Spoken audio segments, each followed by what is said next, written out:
বয়স্ক। তো তারা ওই যে শুনেছে অনেক সময় মানুষের কাছে যে এই বজ্রপাতের লোক মারা গেলে তাদের লাশে নাকি ওই ম্যাগনেট জাতীয় কিছু থাকে। তো তারা চিন্তা করেছে একটা কথা এমনিতে কিন্তু আমরা প্রচলিত আছে শুনতে পাই, তাই জি না? জি জি হ্যাঁ, এই ধরনের কথা প্রচলিত আছে। জি যদিও এই ঘটনা আসলে কি সত্য কিনা আমরা কেউ জানি না, জি। তো হতে পারে নাও হতে পারে। তো এরা চিন্তা করে, যেহেতু তারা এরকম শুনেছে, কারণ তারা চিন্তা করে যদি আমরা এই লাশটা চুরি করতে পারি, চুরি করতে পারে, তারা নিজেরাই চিন্তা করছে আর কি। মানে এমন না যে তাদেরকে কেউ অফার করেছে বা এই টাইপের কিছু না, তারা নিজেরাই চিন্তা করছে যে আমরা যদি লাশটা চুরি করতে পারি, তো এই লাশটা নিয়ে আমরা অনেক দূরে গিয়ে মানে বিক্রি করে দিব, আচ্ছা, বা এটা ওখান থেকে সরিয়ে এনে অন্য জায়গায় পুঁতে রাখবো, যখন কঙ্কাল হয়ে যাবে কঙ্কাল গুলো বিক্রি করবো, মানে এরকম একটা প্ল্যান তাদের ছিল আর কি। তো তারা কি করে যে ওই রাত্রেই, মানে যেদিন কবর দিয়েছে বিকালে, ওই রাত্রেই তারা লাশটা মানে চুরি করার একটা পরিকল্পনা করে। তো যে পরিকল্পনা সেই কাজ। তো হাতে টর্চ লাইট নিয়ে গেলে পারে আলো বেশি হবে, অনেক দূর থেকে দেখা যাবে, মানুষ সন্দেহ করতে পারে। এই জন্য তারা কি করছে, একদম নিবু নিবু টাইপের মানে আলো কমিয়ে হারিকে নিয়ে গেছে আর কি, যাতে কোনো মতে একটু সামনের জায়গাটা দেখা যায় এইভাবে আর কি। তো তারা ওই মানে ওই আমবাড়ির ওই গোরস্থানে আসে ধরল গ্রাম থেকে রাতের বেলা। তো ওরা যখন গোরস্থানে এসেছে, আসার পরে ওই খবরটা তারা দিনের বেলাও দেখে আসছিল, যে রাতের বেলা সেজন্য সরাসরি আমরা মানে চিন্তা অসুবিধা না হয়। তো যথারীতি যেই চিন্তা সেই কাজ, কবর খোঁড়া শুরু করেছে। খুঁড়তে খুঁড়তে একদম বাঁশটা সরানোর পরে লাশ বের করে ফেলেছে। আচ্ছা, কবরের মধ্যে দুইজন নেমেছে, আরেকজন উপরে আছে, মানে তোলার জন্য উপরে। যখনই উপরে উঠিয়েছে এবং তুলবে, হঠাৎ দূর থেকে কে যেন চিৎকার করছে, এই ওখানে কে, ওখানে কে। আসলে আসলে ভাই কবরস্থানের পাশেই আরেকজনের বাসা ছিল।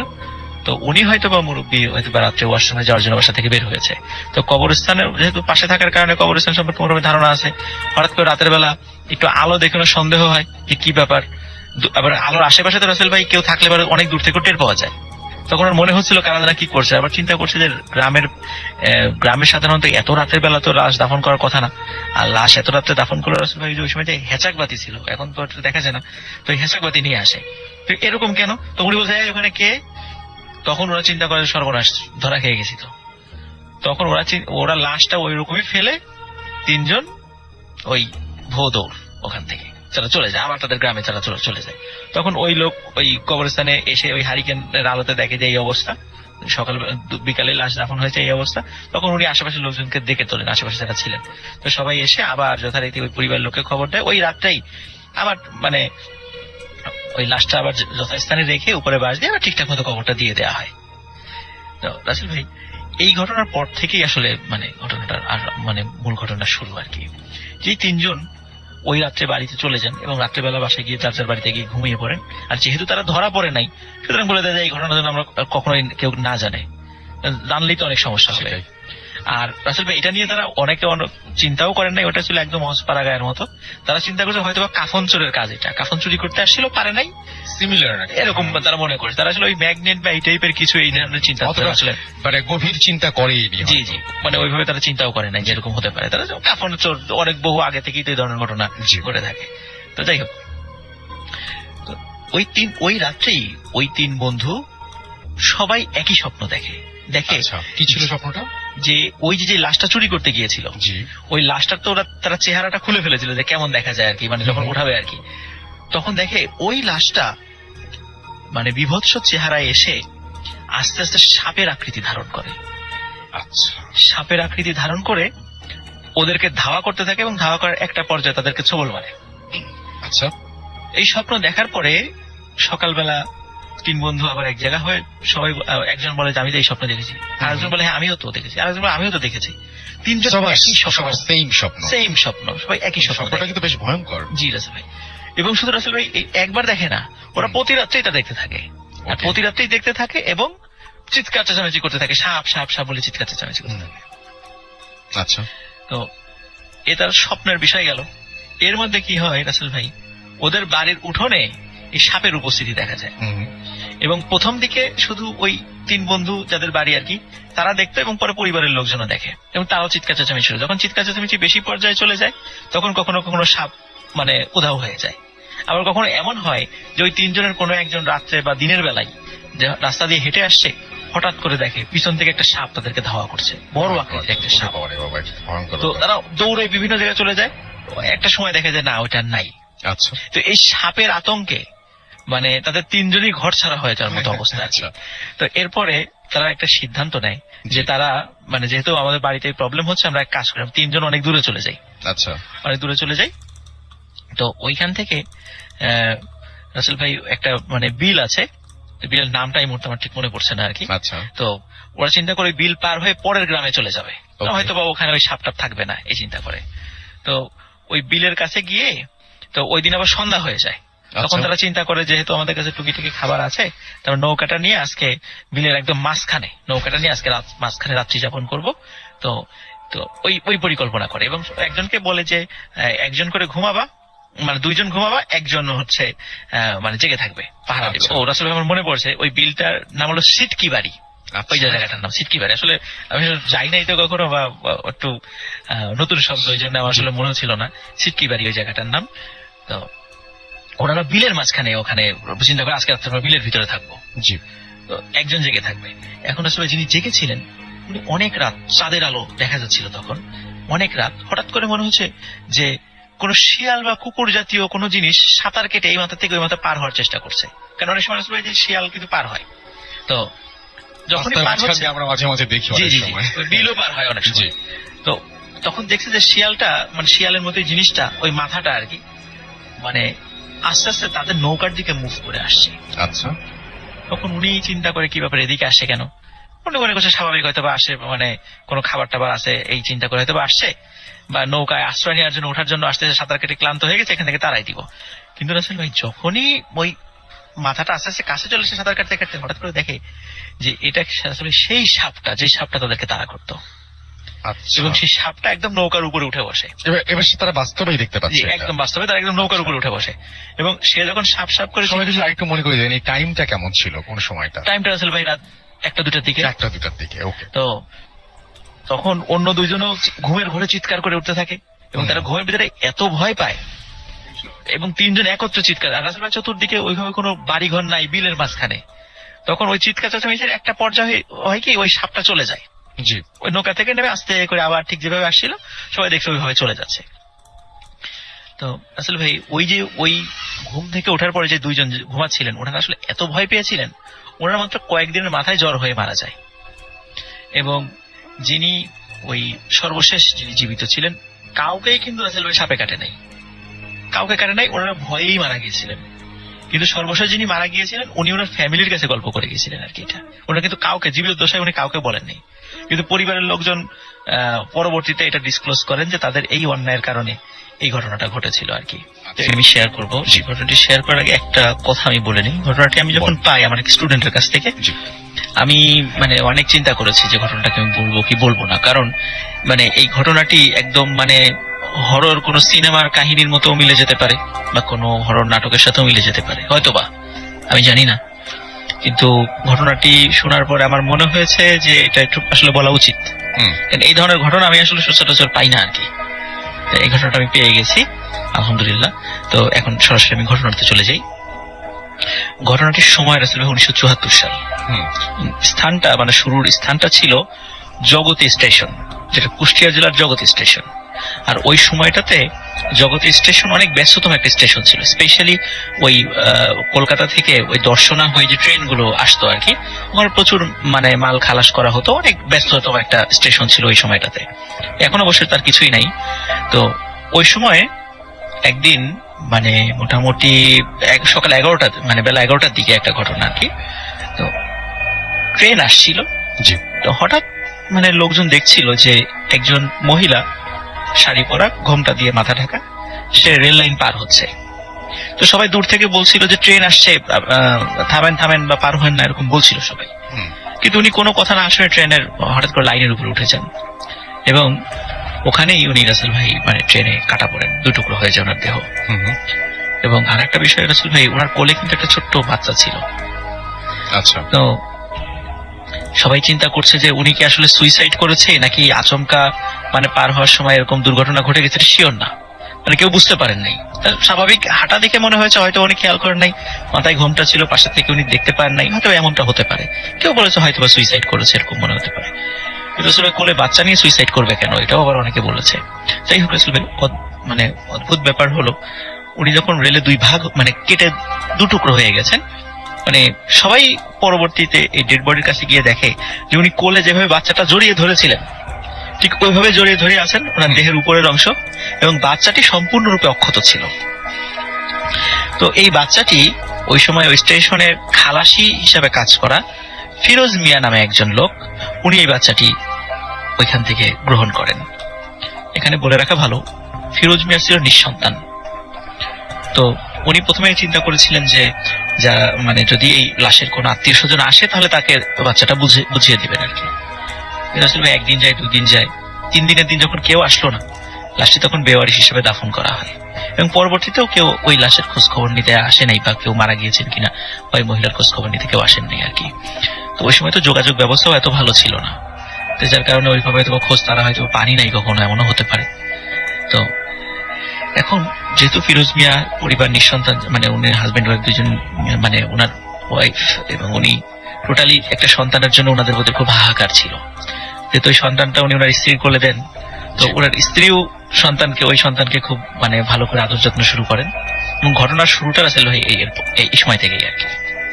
তো ওনাদের পরবর্তীতে আসলে ভাই ঘটনাটা যেখানে আমি যেভাবে মানে পেয়েছিলাম আর কি, উনি পরবর্তীতে দিনাজপুরের পার্বতীপুরে চলে গিয়েছিলেন আর কি। তো আমার এক স্টুডেন্ট দিনাজপুরের সেই একই ঘটনাটা আমার কাছে শেয়ার করেছিল। এখন আসলে আমি মূল জায়গাতে চলে যাচ্ছি। তো উনি থাকতেন পাশেই রেলের একটা জায়গায়, উনি থাকতেন একটা ঘর তৈরি করে উনি থাকতেন। তো উনি এবং ওনার স্ত্রীর ভাষ্য অনুযায়ী মানে গভীর রাত্রে মনে হতো একটা ছায়া মূর্তি ঘরের ভিতর দিয়ে ঘুরছে। যদি ওনারা আলো জ্বালাতেন তখন কাউকে দেখতেন না, তো মনে করতেন হয়তো বা মনের ভুল, এমনি হতেই পারে এরকম 1 দিন 2 দিন আসল ভাই।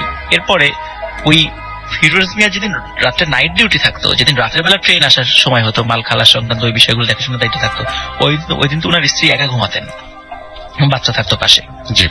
তো ওই সমস্ত দিনগুলোতে আসলে ভাই বেশি ভয়ঙ্কর ঘটনা ঘটে আর কি।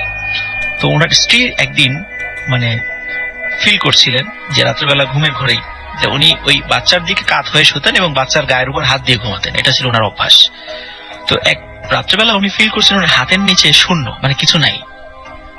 তো উনি চমকে ওঠেন, কি ব্যাপার, কোথায় গেল বাচ্চা, কোথায় গেল? অন্ধকারের ভিতরে হাত দিয়ে দেখেন যে কোথাও মানে বিছানায় কোথাও নেই। তো চিন্তা করছেন আলো জ্বালাবেন, মানে সময় ঘরে ইলেকট্রিসিটি ছিল না আর কি, হয়তো উনি হারিকেন জ্বালাবেন। তো উনি ঘরে যে চাঁদের আলো আসছিল তাতে উনি যতটুকু দেখছিলেন তখন মনে হচ্ছে একটা ছায়ামূর্তি এই বাচ্চাটিকে কোলে নিয়ে ঘুরছে। তখন উনি যখনই চিৎকার দেওয়ার সাথে সাথে তখন মনে হলো যে ওই ছায়ামূর্তি দৌড় দিয়ে এসে বিছানায় ওই বাচ্চাটিকে রেখে অদৃশ্য হয়ে গেল। তো তারপর উনি আলো জ্বালান, কাউকে দেখেন না। ওনার হাজবেন্ড যখন সকালবেলা আসে তখন তাকে এই ঘটনাটা বর্ণনা করা হয়। তখন ওরা বললেন যে হয়তো বা ওনারা ভালো কোনো হুজুরের কাছে যান যে আসলে ঘটনাটা কি সেটা জানার জন্য। তো হুজুর একটা দায়সারা একটা কথা বলে দেন যে এই বাচ্চার উপরে জিনের প্রভাব আছে, সেই এগুলো বলে একটা তাবিজ কবজ দিয়ে দেন আর কি, মানে দায়সারা একটা কথা।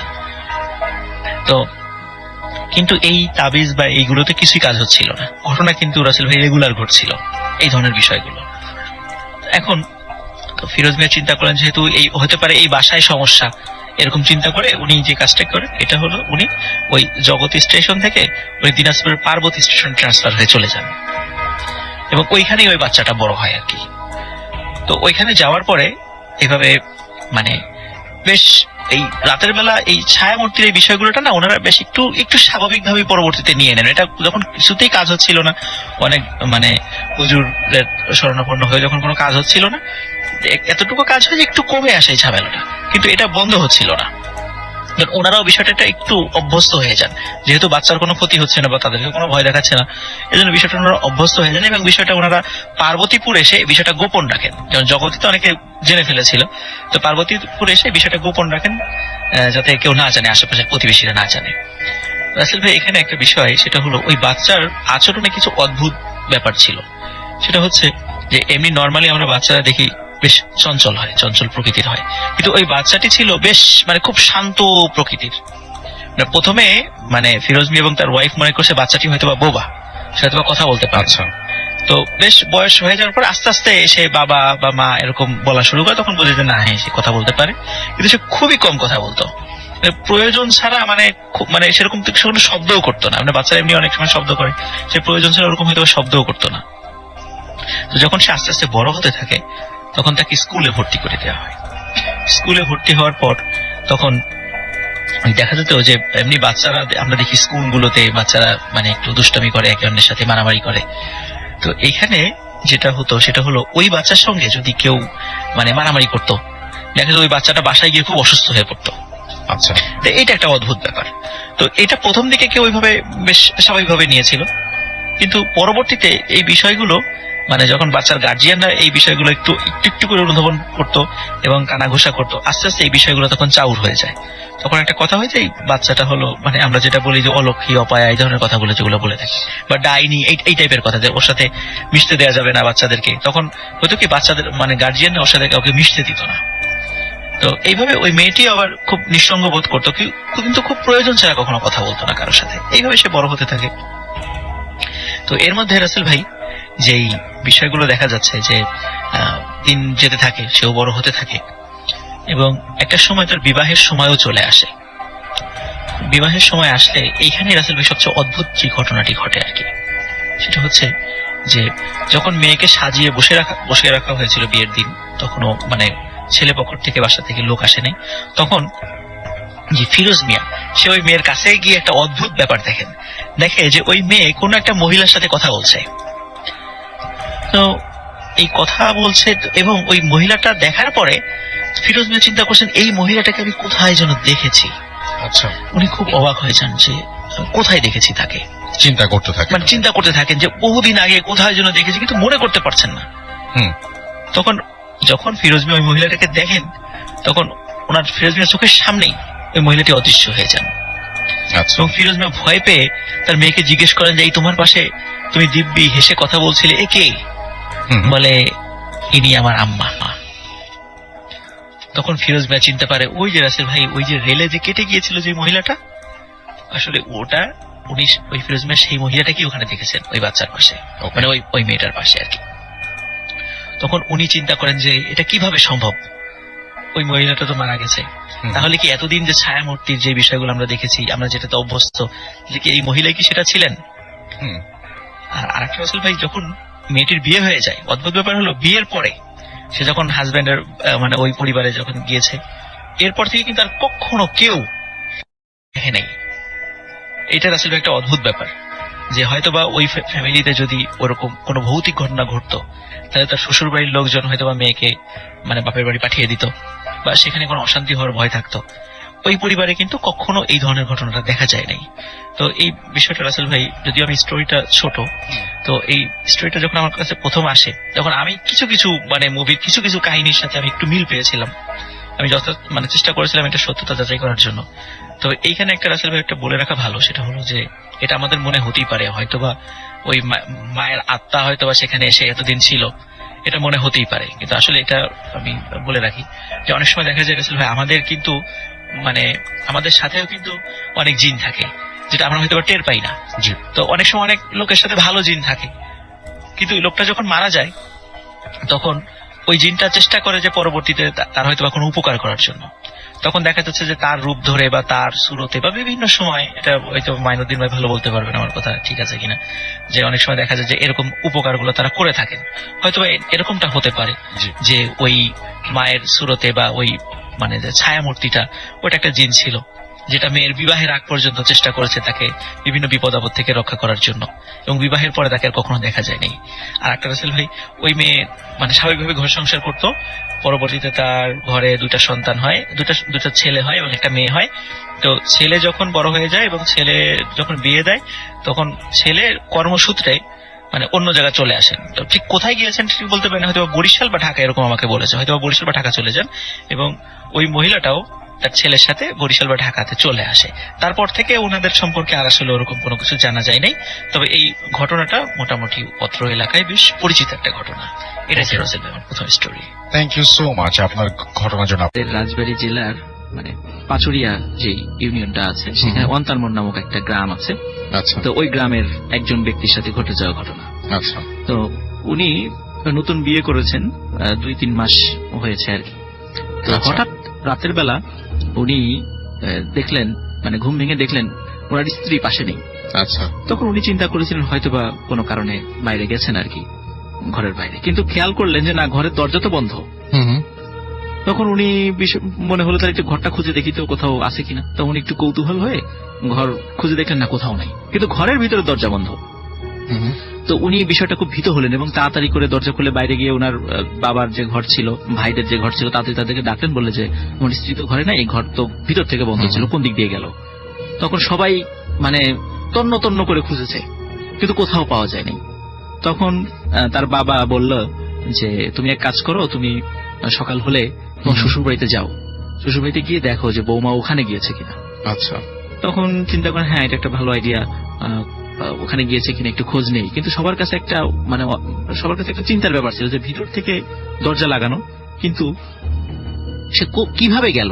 এটা হতেও পারে হয়তো কোনোভাবে সে রাগ করে গেছে, এরকম হতে পারে, কিন্তু তার সাথে রাগারাগির কোনো ঘটনাই ঘটেনি গত 2-3 মাসে।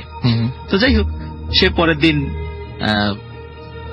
সে তো যেহেতু একটু দিন মজুর ছিল, সে বিকালের দিকে অন্তারমোড় থেকে তার শ্বশুরবাড়ির দিকে যাত্রা শুরু করে। তো আসলে শ্বশুরবাড়ি যে জায়গাটা, সেই জায়গাটার নাম হচ্ছে জমিদার ব্রিজ।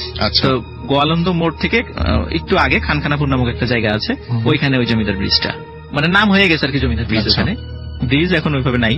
তো উনি যখন মানে ওনার শ্বশুরবাড়িতে আসছেন, হেঁটে আসতে রাসেল ভাই অনেক সময় লাগে, আর দূরত্বটা প্রায় 10 থেকে 12 কিলোমিটার মাঝখান দিয়ে আসলে পারে।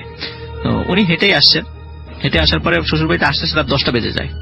তো শ্বশুরবাড়িতে এসে যখন বিষয়টা বলে যে এরকম হঠাৎ করে রাত্রেবেলা তো পাচ্ছি না, তারপরে এখানে আসছে কিনা, তখন বললো যে না তো, সে তো এখানে আসে নাই। আচ্ছা। তখন মানে শ্বশুরবাড়ির লোকজন দেখলো যে তার মেয়ে যে নাই, এটা ঠিক যেভাবে অবাক হওয়ার কথা ছিল অতটা অবাক হলো না। আচ্ছা। এটা দেখে উনি নিজেই অবাক হলেন, কি ব্যাপার, তার মেয়ে নাই, এটা শুনলে তো সে ভয় পাবে, কোথায় গেল। কিন্তু তারা ওইভাবে অবাক হলো না, বিষয়টা একটা মামুলি ব্যাপার হিসাবে নিল। আচ্ছা। তো এটা উনি নিজে প্রশ্ন করে, নিজের মনে কাছে প্রশ্ন করে কোনো উত্তর খুঁজে পেল না। তারপরে শ্বশুরবাড়ি থেকে বললো যে তুমি চিন্তা করো না, হয়তো চলে আসবে, তাড়াতাড়ি চলে আসবে, এতটুকু বলে তাকে বিদায়, মানে সে বলে আজকে থেকে যাও, বলে না আমি আজকে চলে যাই, বাসায় যেতে হবে। বলে এখন তো অনেক পথ রাতের বেলা। তখন বললো যে তারপর ইনস্ট্রাকশন দিয়ে দিল, উনি যেহেতু বারবার যেতে চাচ্ছিলেন, তো বললো যে তুমি যেই পথ দিয়ে এসেছো ওই পথ দিয়ে যাওয়ার দরকার নাই, ওটা দীর্ঘ পথ। একটা পথ দেখিয়ে দিলেন যে জমিদার ব্রিজ থেকে পাশ দিয়ে আর একটা রাস্তা, একটা স্কুল আছে, ওই স্কুলের পাশ দিয়ে ভিতর দিয়ে একটা রাস্তা আছে, বিলের পাশ দিয়ে, বলে এই রাস্তা দিয়ে গেলে পথ অর্ধেক হয়ে যাবে, মানে অনেক কম সময় তুমি বাড়িতে পৌঁছে যেতে পারো। তখন রাসেল ভাই ওনার শালা, যে বড় শালা, সে আসতে চাইলো সাথে, কিন্তু উনি বলেন না, এত রাত্রেবেলা তোমার আসার দরকার নেই, আমি একাই যেতে পারবো। তো চাঁদনি রাত ছিল, উনি রাসেল ভাই রওনা দিয়ে দিলেন। তখন যখন যাচ্ছেন বিলের পাশ দিয়ে, উনি যখন হাঁটছিলেন হঠাৎ ফিল করলেন কিছু জন পাশ থেকে সাঁতার কেটে কেটে ওনার সাথে সাথে আসছে। আজব ব্যাপার। তো উনি যখন দাঁড়িয়ে পিছন দিকে তাকায়, দেখে কিছুই নেই, পানি, তবে পানিতে একটু ঢেউ দেখা যাচ্ছে, মনে হচ্ছে যে মাত্র কেউ একজন ডুব দিয়েছে ওখানে, হালকা ঢেউ মনে হচ্ছে, উনি টের পাচ্ছেন। তো উনি আবার সামনের দিকে হাঁটা শুরু করলেন। যখন হাঁটা শুরু করছেন একটু পর উনি আবার ফিল করলেন পিছন থেকে কিছুজন একটা সাথে সাথে ওনার সাথে সাথে আসছে। আচ্ছা। ঠিক রাস্তার পাশে যে খালটা আছে আর কি, মানে বিলটা। তখন উনি এরকম 3 বার ফিল করলেন, উনি নিশ্চিত হলেন যে হ্যাঁ আসলেই কিছু সাঁতার কেটে কেটে আসছে ওনার পাশে, কিন্তু সেটা কি উনি বোঝার চেষ্টা করছিলেন। আরেকটু পর যখন উনি ফিল করেন হ্যাঁ এবার আবারও সাঁতার কাটার শব্দ পাওয়া যাচ্ছে, উনি ঘুরে তাকিয়ে দেখেন যে একটা মানুষের মাথা, এবং সেই মাথাটা কোনো মেয়ে লোকের মাথা।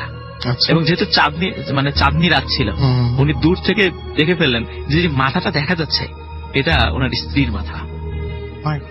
তো উনি মানে প্রচন্ড ভয় পেলেন যে কি ব্যাপার, আমার ওয়াইফ এইখানে এই সাথে এরকম একটা পরিবেশে আসার কথাই না, এরকম আসার কথাই না। তো উনি প্রচন্ড ভয় পেলেন, ভয় পাওয়ার বলছেন এই তুমি ওখানে কেন, উঠে আসো। সে আসে না, সে ওখানেই থাকে, সে বরং ইশারা করে পানির মধ্যে তাকে ডাকে। আচ্ছা। তখন উনি চিন্তা করলেন যে এটা ব্যতিক্রম কিছু, এটা স্বাভাবিক নয়, যেহেতু ওনারা গ্রামের লোক, দিন মজুর, রাতের বেলা অনেক সময় কাজ করতে হয়, তখন এই ঘটনাগুলোর সাথে না ওনারা শোনেন বা অভ্যস্ত কিছু কিছু বিষয়ের সাথে, কিন্তু উনি বুঝতে পারলেন যে এটা স্বাভাবিক কোনো ঘটনা নয়, এটা নিশ্চয়ই অস্বাভাবিক কোনো ঘটনা। আসলে ওইটা উনি পাত্তা দিলেন না, উনি সোজা হাঁটা শুরু করলেন। কিছুক্ষণ পরে দেখলেন না, এখন আর সাঁতারের শব্দ শোনা যাচ্ছে না, এখন মনে হচ্ছে পিছন থেকে কেউ হেঁটে আসে। কিন্তু আসলে ভাই ভেজা শরীরে মানুষ যখন খালি পায়ে হেঁটে আসে মাটির উপর দিয়ে, তখন এক ধরনের শব্দ হয়, মানে বোঝা যায় যে হয়তো বা ভেজা শরীরে কেউ হেঁটে আসছে। উনি ফিল করলেন ওনার পিছন থেকে মনে হচ্ছে ভেজা শরীরে কেউ হেঁটে আসছে, ওরকম শব্দ। উনি পিছন দিকে তাকিয়ে দেখেন ওনার স্ত্রী আচ্ছা ভেজা শরীরে আসছে, বলে যে এই আমাকে নিয়ে যাবি না? আচ্ছা তখন উনি তখন ভয়ে দেয় দৌড়। হুম, তো দৌড় দেওয়ার পরে উনি ফিল করেন পিছন থেকে ওই জিনিসটাও দৌড়াচ্ছে, কিন্তু উনি পিছন দিকে তাকান নাই। আচ্ছা তো দৌড়াতে দৌড়াতে ওই যে স্কুলের কথা বলেছিলাম আর কি, ওখানে আমার পাশে স্কুল আসে, ওই স্কুলের কাছে যখন চলে আসে স্কুল মাঠ আছে, হুম, তখন উনি দেখলেন যে যখন ওই বিলটা পার হয়ে উনি চলে আসছে তখন তার ওই পানি টানি কিছু নাই। তখন উনি দেখলেন পিছন থেকে একটা গাড়ির শব্দ। হুম, তো ওই সময় এখন তো এটা দেখা যায় না আর কি, ওই সময় ওই অঞ্চলে ঘোড়ার গাড়ি চলতো। আচ্ছা মানে একটা মানে আমরা যেই দেখি এখনো গ্রাম অঞ্চলে দেখা যায় ঘোড়ার গাড়িগুলো, দেখা যায় একটা ঘোড়ার গাড়ি আসছে, কিন্তু গাড়িতে কোনো চালক নাই, কারণ চাঁদনি রাত তো দেখা যাচ্ছিল, চালক নাই, ঘোড়ার গাড়িটা মানে ঘোড়াটা দৌড়াচ্ছে, গাড়ি নিয়ে আসতেছে। তখন উনি চিন্তা করেন হয়তো বা রাতের বেলা কোনো বাসা থেকে কোনো মালিকের ওই ঘোড়া ছুটে গেছে, গাড়ি সহ হয়তো দৌড়াচ্ছে। উনি চিন্তা করলেন যে এক কাজ করি, ঘোড়াটাকে থামিয়ে ওই গ্রামের পথের দিকে ঘুরিয়ে দিই, কেন এদিকে কোন দিক দিয়ে চলে যাবে, কার কোন দিকে চলে ঠিক ঠিকানা নেই। কিন্তু উনি চিন্তা করেন যে ঘোড়াটাকে যে ঘুরিয়ে দেবো, যদি কোনো লোক আমাকে চোর ভাবে, যদি কেউ এসে, তখন তো এই অঞ্চলে যেহেতু আমাকে কেউ চেনে না, তখন আমি একটা বিপদে পড়বো। উনি কিছু বললেন না, উনি দেখলেন যে ঘোড়ার গাড়িটা মানে সোজা দৌড়ায় চলে গেল। কিছুক্ষণ পর রাসেল ভাই উনি শব্দ পেলেন যে পিছন থেকে আর একটা গাড়ির শব্দ, আচ্ছা আর একটা গাড়ি আসছে, এবং উনি তাকে দেখলেন যে হ্যাঁ এইবারের গাড়িটাও খালি একটা ঘোড়া, কিন্তু গাড়ির পেছনে মনে হচ্ছে কিছু রাখা, সাদা কিছু দিয়ে ঢেকে রাখা আর কি। এবং ওনার কাছে প্রচন্ড দুর্গন্ধ লাগছে আর কি। মনে হচ্ছে যে মানুষ বা কোনো মানে জীবিত কোনো প্রাণী যদি মরে যায়, পচে গেলে যে দুর্গন্ধ হয়, এরকম গন্ধটা আসছে, এবং গন্ধটা আস্তে আস্তে খুবই তীব্র হচ্ছে।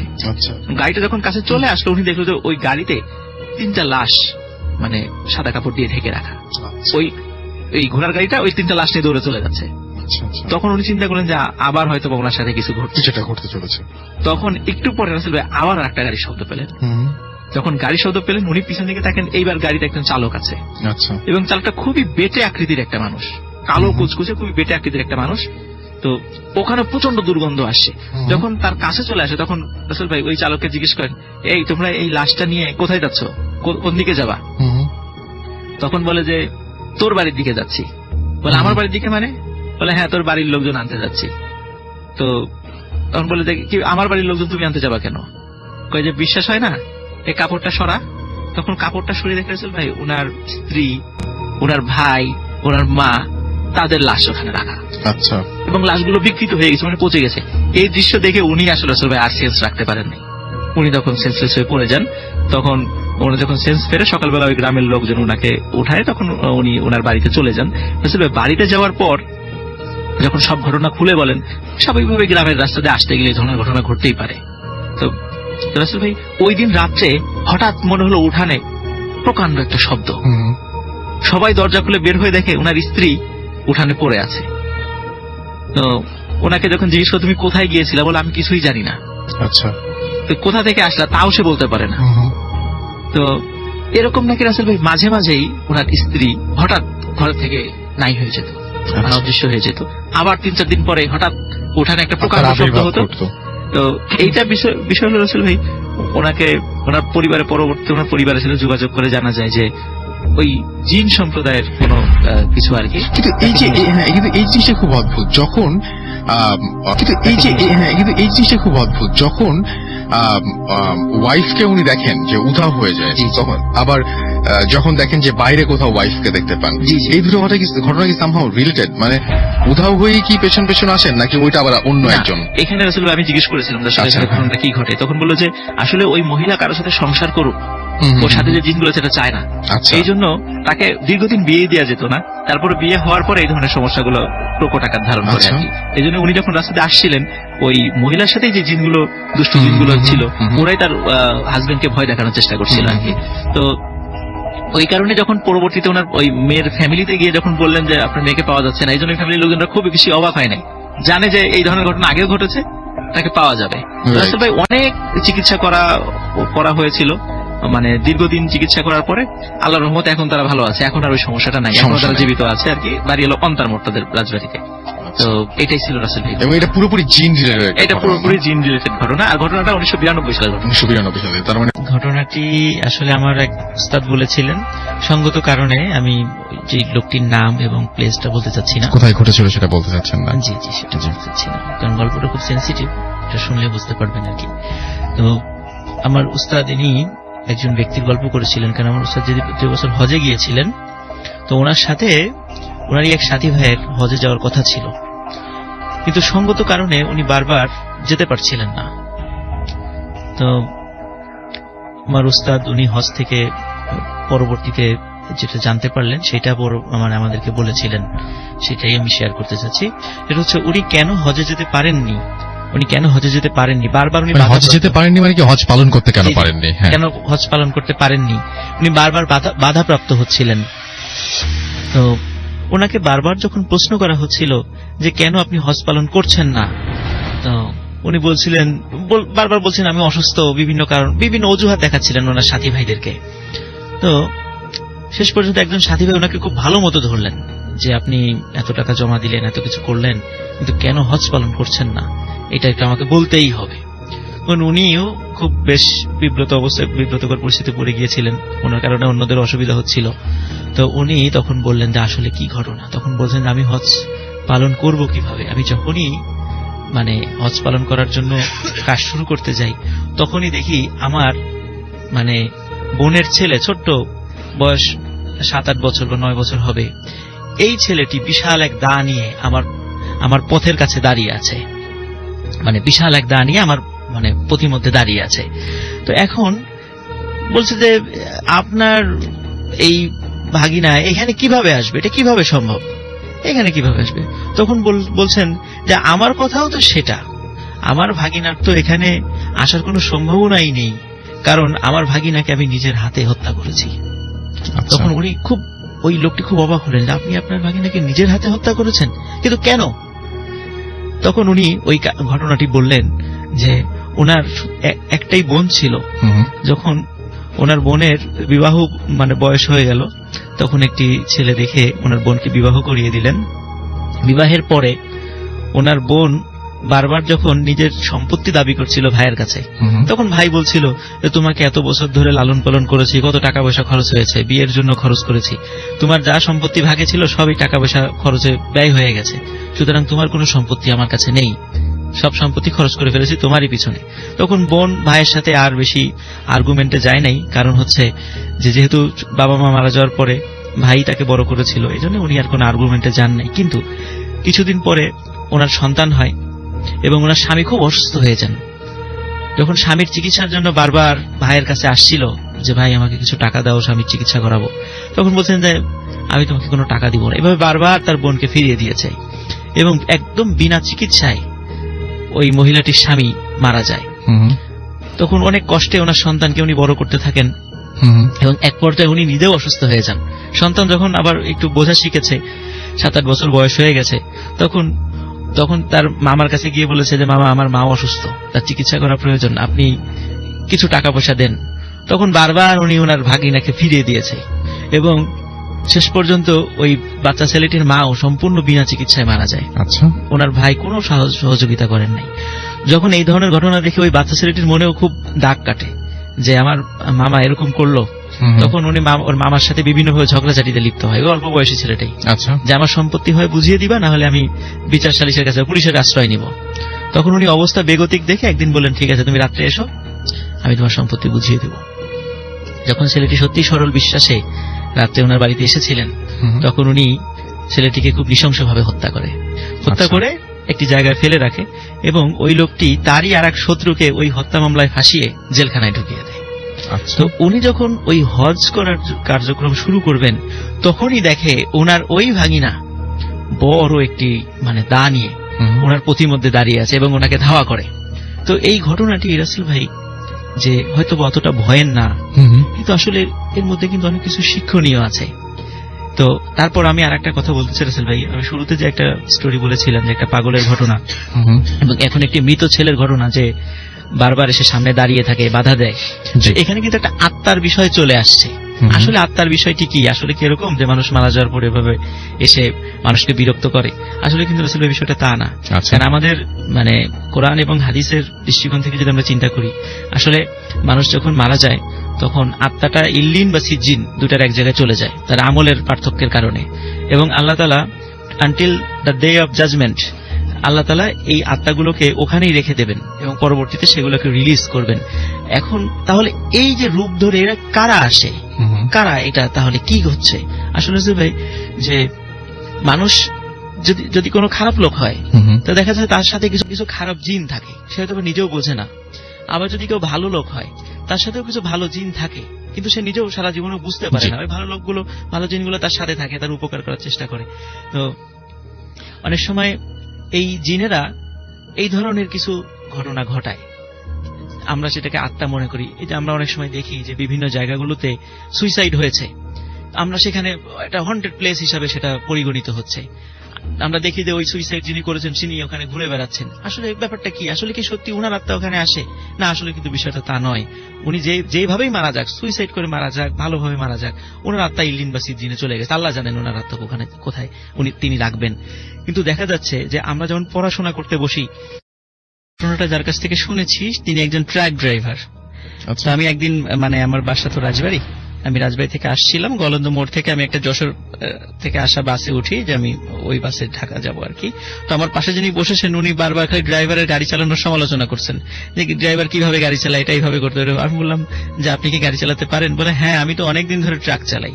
আমি তখন বললাম যে আপনি কোন রুটে ট্রাক চালান? তখন বললো যে আমি ঢাকা থেকে জাফলং ওই পাথর আনা নেওয়া করে উনি আর কি ট্রাক। তখন আমি মনে করলাম যে ট্রাক ড্রাইভাররা তো রাতের বেলা অনেক সময় গাড়ি চালা, অনেক কিছু দেখে। তখন আমি ওনাকে বললাম যে আপনার কাছে কি কোনো ভয়ের ঘটনা আছে? তখন বললেন হ্যাঁ, ওনার জীবনে একটাই ভয়ের ঘটনা আছে, তো সেটা আমি শুনেছি, সেটা আমি আজকে শেয়ার করতে চাই। তো ঘটনাটি সেটা হচ্ছে যে এটা ঘটনাটা 80-র দশকে। উনি তখন ছোট ছিলেন, উনি ট্রাকের হেল্পার, প্রথম ছিলেন হেল্পার আর কি, হেল্পার ছিলেন। তো উনি ওনার ওস্তাদের সাথে ওই ট্রাকে জাফলং থেকে পাথর নিয়ে আসতেন, ঢাকাতে নিয়ে আসতেন আর কি। তো এটাই ছিল ওনার কাজ। তো একদিন জাফলং থেকে রাতের বেলা যখন ট্রাকটা লোড করা হয় পাথরের, তখন এলাকার কিছু লোক ওইখানে যারা পাথর শ্রমিক যারা ছিল, তখন তারা বলল ভাই একটা মানে আমাদের এখানে একটা ডেড বডি আছে, আমাদের এক শ্রমিক মারা গেছে হঠাৎ করে স্ট্রোক করে। তো এর বাড়ি ব্রাহ্মণবাড়িয়া, আপনি যখন যাবেন তখন ব্রাহ্মণবাড়িয়াতে আমরা 2 জন লোক দিয়ে দিচ্ছি, এদেরকে নামিয়ে দেবেন। এটা মানবিক মানে দিক চিন্তা করে। তখন ওনারা রাজি হচ্ছিলেন না। তারপরে পাথর শ্রমিকরা ওনাদেরকে কিছু টাকা দেওয়ার করলেন যে এই টাকাটা নেন। তখন দেখলো যে ভালোই তো, মানে এই পাথর নিয়ে যত টাকা হবে লাভ হবে, ওই লাশ নিয়ে সেই মানে ওই পরিমাণ টাকা হবে। তখন ওনারা ওই লোভে পড়ে রাজি হলেন আর কি। আর যেহেতু ওই শ্রমিকগুলো ওদের সাথে মনের সাথে আগে থেকে পরিচিত ছিল, যেহেতু সবসময় পাথর আনা নেওয়া করতেন, এই জন্য না করতে পারেন নাই। ওনারা 2 জন লোক পাথর লোডই মানে পাথর দিয়ে ট্রাকটা লোড করা ছিল, পিছনের ওই অংশে ওনারা ওঠেন আর কি, এবং লাশটা কাফনে মোড়ানো ছিল।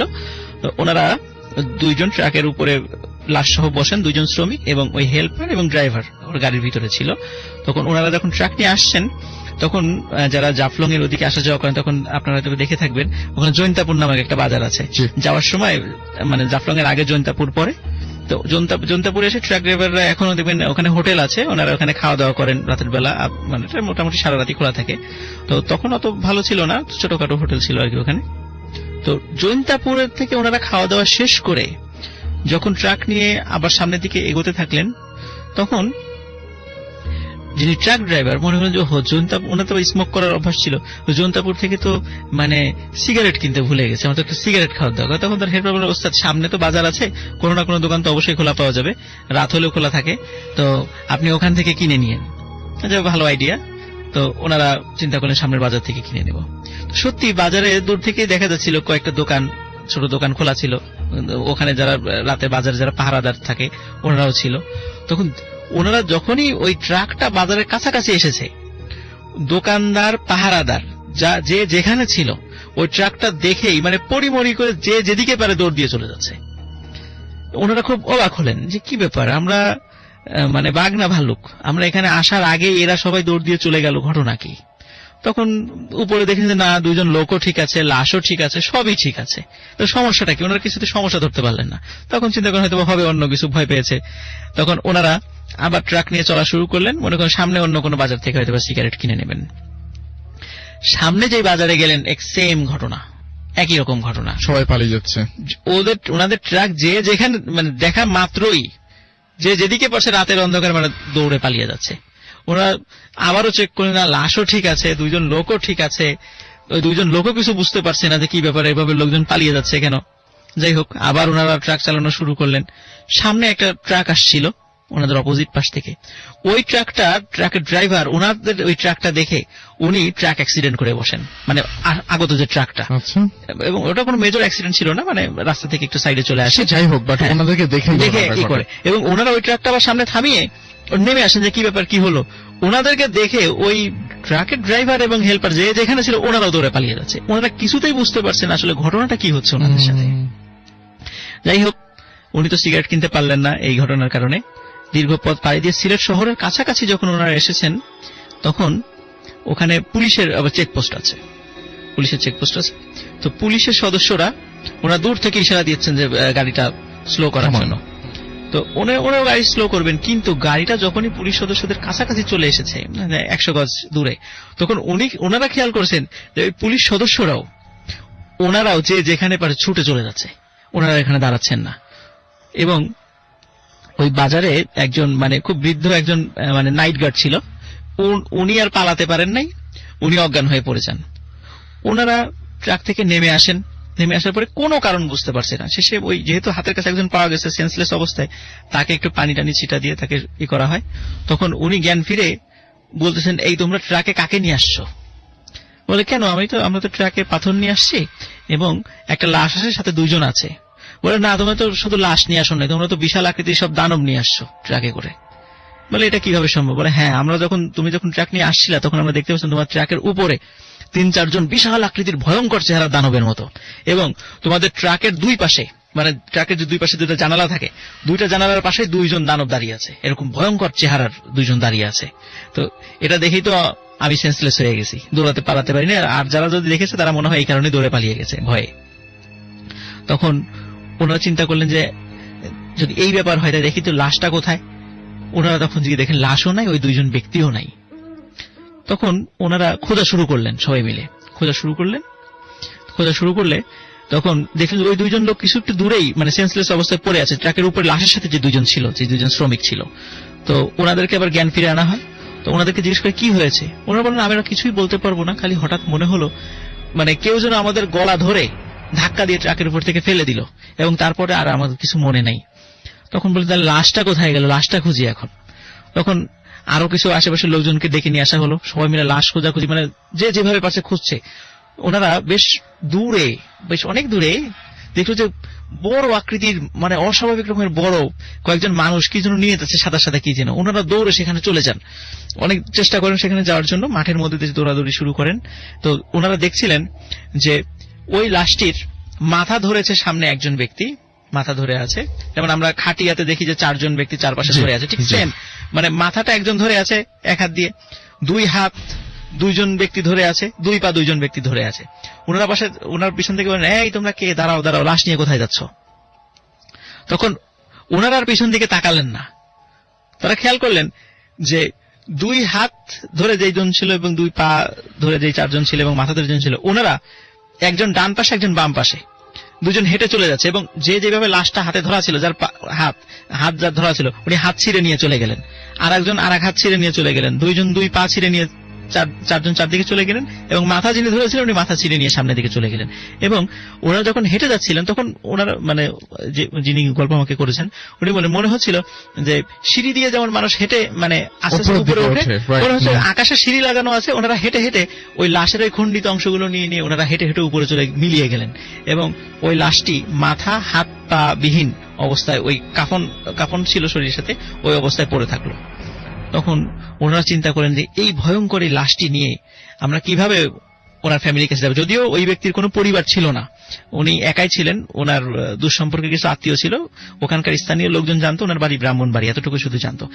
যে আমরা যে জৈন্তাপুর সিলেটের যেখানে দেখি আর কি, এখনো যারা যাবেন ওখানে আমরা জানি যে রাজা গৌর গোবিন্দের সাথে হযরত শাহজালাল রহমতুল্লাহ ওখানে কিন্তু একটা যুদ্ধ হয়েছিল, এবং ইতিহাস যারা জানেন তারা জানেন যে আজকে উপস্থিত হয়েছেন তিনি, এবং তার কাছে চমৎকার কয়েকটা ঘটনা রয়েছে, তার মধ্যে আমরা প্রথম ঘটনাটা একটু শুনে আসি। আসসালামু আলাইকুম লিসেনার্স, সবাইকে ধন্যবাদ। রাসেল ভাইকে আবারও ধন্যবাদ। Thank you very এত much, জার্নি thank করে you. আসার পরেও আজকে এত সুন্দর একটা এপিসোড আমাদের সবাইকে উপহার দিচ্ছেন। আমি একদম সত্যি।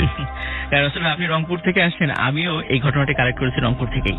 ও আচ্ছা। আমি যে প্রতিষ্ঠানে চাকরি করি, আমি আমার ওখানে প্রতিষ্ঠানে কাজে ক্লাস নিতে বাংলাদেশের বিভিন্ন জায়গায় আমাদের যে ব্রাঞ্চ গুলো আছে সেখানে ক্লাস নিতে যেতে হয়। তো আমি যখন এই কিছুদিন আগে রংপুরে গিয়েছিলাম ক্লাস নিতে, ওখানে আমি ক্লাস নিতে গেলে মোটামুটি যেহেতু ভূত এফএম এর প্রতি ভালোবাসা আছে এবং অনেক সময় আসি, আমি চেষ্টা করি এই কিছু